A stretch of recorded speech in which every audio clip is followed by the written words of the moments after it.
প্রিয় বন্ধুরা, আসসালামু আলাইকুম। দেখেন, মধু, আসল মধু সৌদিতে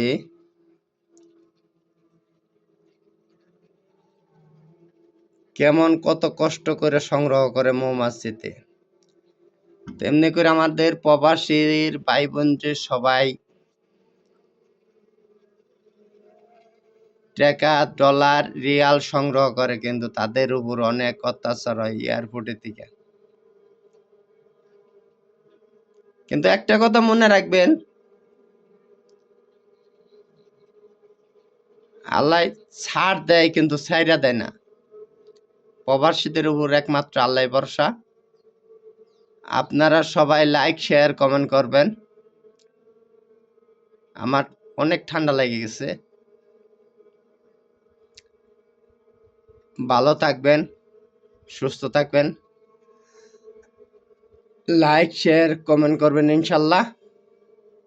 আমার একটু পাশে রাখবেন, আপনাদের পাশে আছি আমি ইনশাল্লাহ। আসসালামু আলাইকুম। ভালো থাকবেন, সুস্থ থাকবেন। ওকে, বাই।